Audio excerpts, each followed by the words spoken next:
Dugag ko! Kung nga akong ikaw upod ko, hindi na ako kabalo magamit sa utok ko. Kung ako si Morian, sakon ka na lang. Oo, sakon ka na lang.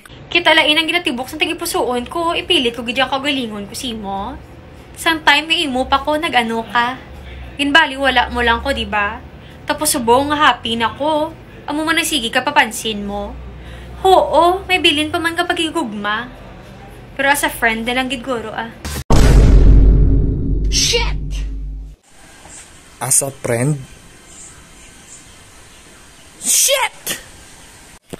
Paano mo hindi mapilit ang kagulingon mo sa akong kay naluyag ka sa tatay ko?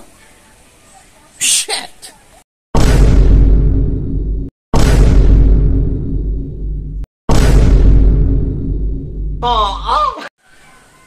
Ginimo ko malanto, hindi ko gusto mautod ang kalipayan mo sa tatay ko.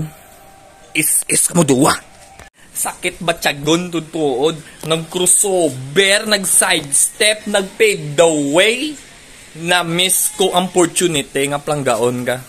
Kaso may nag-una sa tatay ko pa. Sang time nga gimbaliwala ta karian, tane ginkumpronta mo ko. Tane, nagprangka ka sakon nga naluyag ka sakon. Tapos mamba ka dayon nga. As a friend, sa Todrian, sakit ya. Nainulsol gid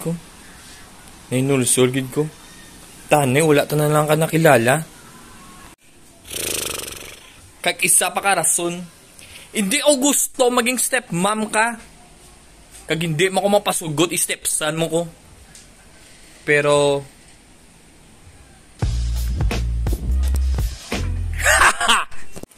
ang mambal ko ng Rian.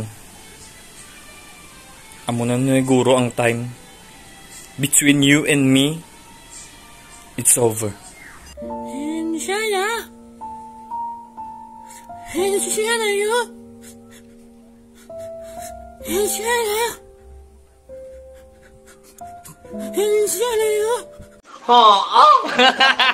Shit! Dugag ko! Standing, you Srini Bailey Swami, Hahanas in a Friday, Monday, Tuesday,